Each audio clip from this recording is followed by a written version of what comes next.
We are truly a divided province, but not the way you think we are.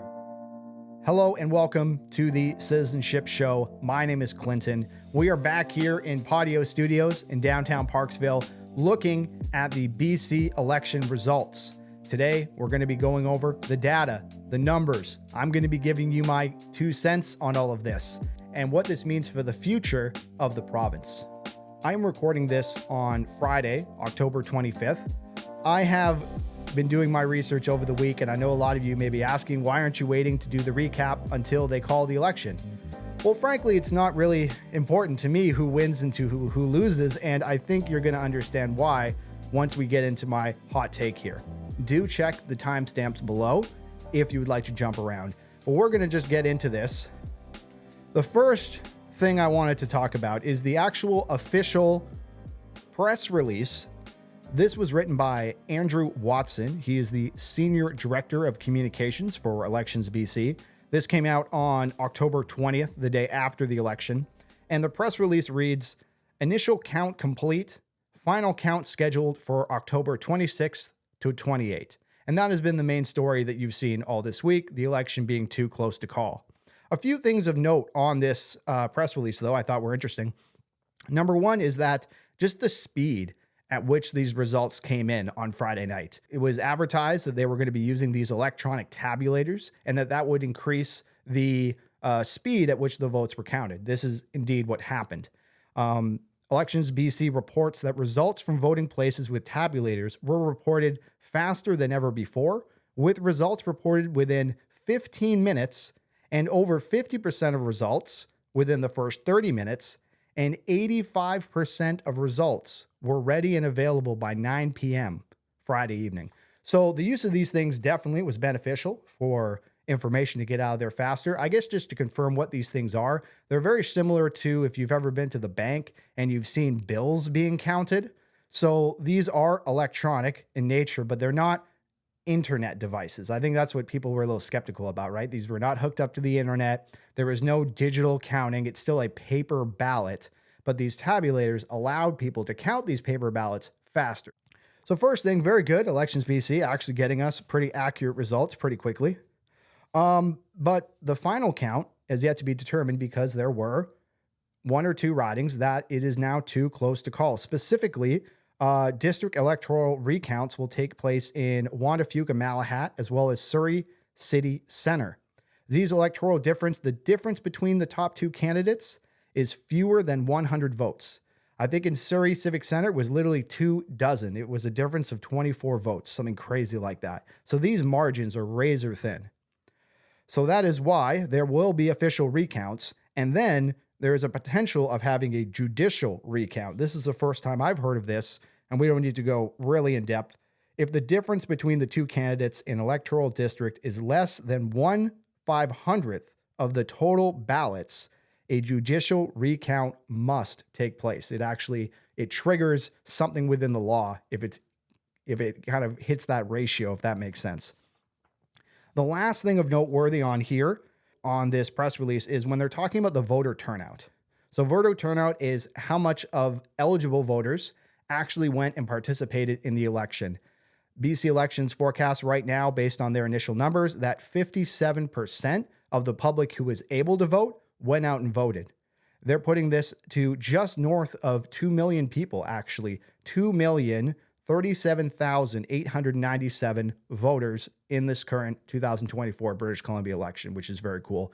And it beat the previous record of 1.9 million. So we, in the history of British Columbia, have now actually broken records, and we have had over 2 million people participate in our elections, which is very cool for democracy. But let's get more into the numbers now in our second section and really dissect that number that is the voter turnout. Because you can take these numbers and you can kind of bend them to tell different stories, and I just wanted to emphasize that. So the numbers that you guys have probably seen over the course of this week have been that the BC NDP were awarded 46 seats, the BC Conservatives were awarded 45 seats, and this means that 45% of voters support the BC NDP and 44% support the BC Conservatives. However, I want to make an important distinction. When they get to those numbers, they're looking at the total votes cast, which again, as I just mentioned, were 2 million votes. There were 3.5 million registered voters. And I think it's important that you look at these numbers in terms of the total available votes and not necessarily just the votes that were cast. 3.5 million British Columbians were able to vote in this election. Only 2 million of them actually did. 1.5 British Columbians did not vote. Now, the problem with the non-voter is we really don't know why they didn't vote. Did they not vote because they didn't like their options, because they were sick that day, because they were apathetic and lazy, or because they just forgot? We really don't know. We just lump all these 1.5 million people together under the didn't vote category. So if you actually take into consideration the people who didn't vote and you kind of add them in, these are the real numbers that people need to understand. 909,000 people supported the BC NDP. 888,000 supported the BC Conservative Party. That means if you take that as a share of all available votes, only 26% of British Columbians support the BC NDP. Only 25% of the BC population supports the Conservatives. 6% supported Greens and Independents, and a whopping 43% of eligible voters didn't vote at all. And that is the point. That is the story of elections throughout this country's history and this province history, and something that we really need to acknowledge, right? So when you see, oh, the NDP and the Conservatives are both in majority territory, they have upwards of 44, 45%. That is of people who voted. We really need to emphasize, and I'm trying to emphasize and have been for a long time, you have 26, 25% of people who actually took time out of their day to vote for you. That is not a majority of support. And these politicians who claim that we are in majority territory when they have 25, 26% of the vote is just ridiculous. So you might say I'm playing with numbers, and I kind of say they're playing with numbers, but that's a really important point that I want to emphasize is that the largest voting bloc in British Columbia is the non-voter, and our government would be wise to remember that. So that's a kind of point on the nuts and bolts of it all. If you wanted to know the results of the official Oceanside, we have the winner, Stephanie Higginson, has been elected with 13,000 votes. Her main opponent in second place, Brett Fee, the Conservative, came in at 11,000. Adam Walker, third place, 5,000.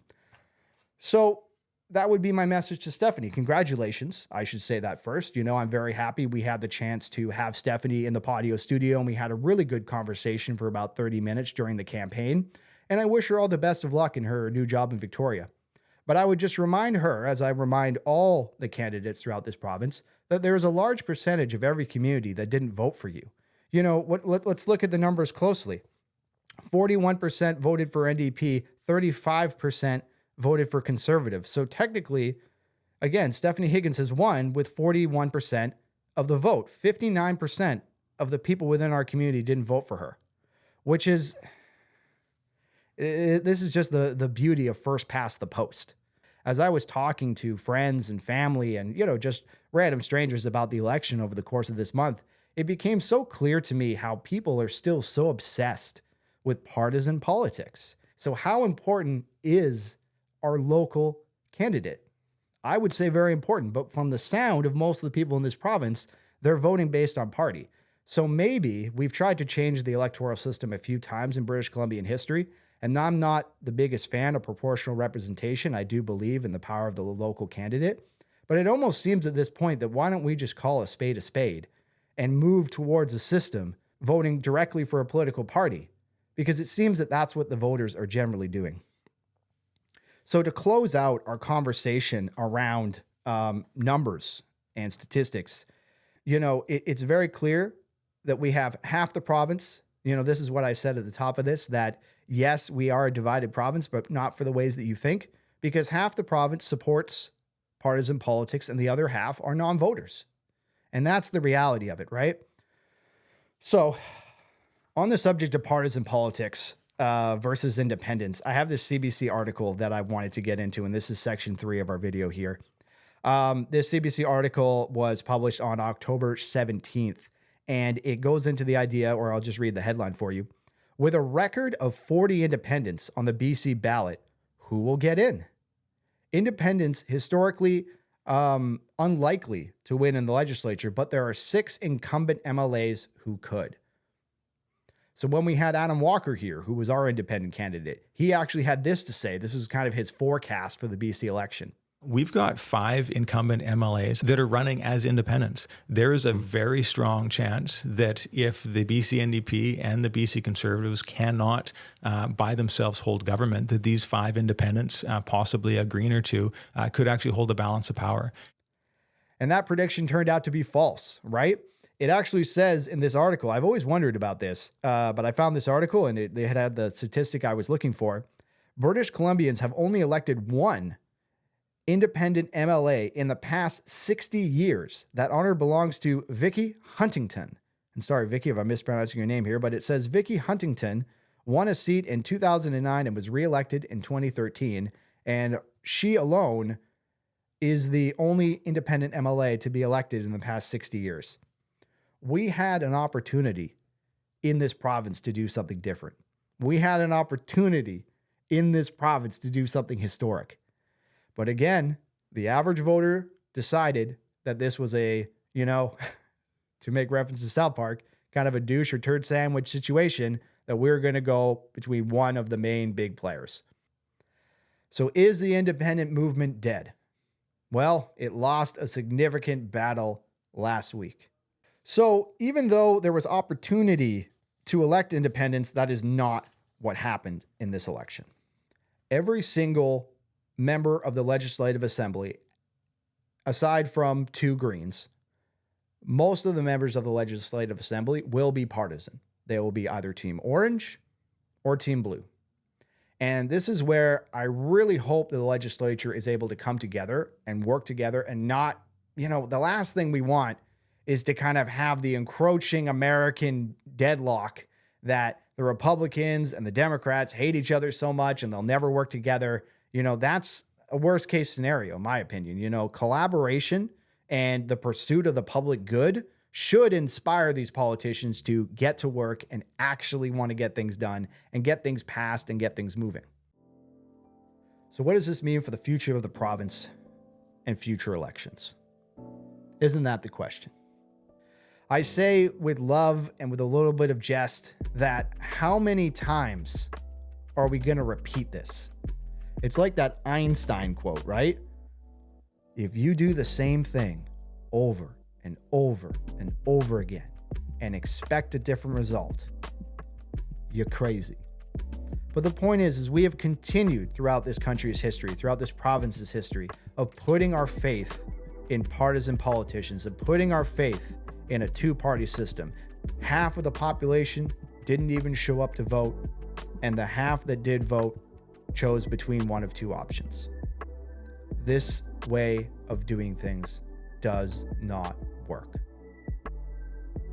And if in a year's time, British Columbia is humming along and this government has found a way to cooperate and it's all kumbaya, I will eat my shoe. I will tell you if I've been wrong.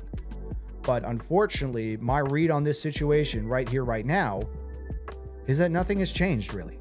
BC will get its results early next week. Frankly, who gets to sit in the big chair, Rustad or EB? I couldn't care less.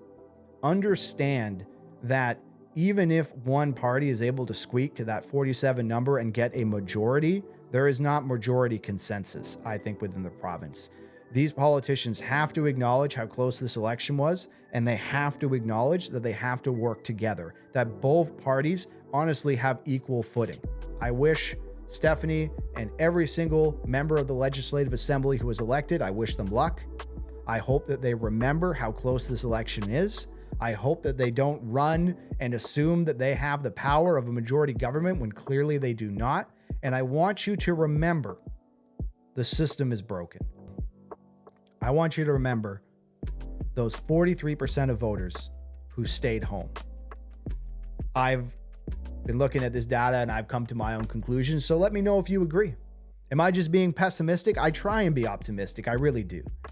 So let me know how you feel about this down in the comments. I'm always interested to hear your guys' thoughts. Again, my name is Clinton.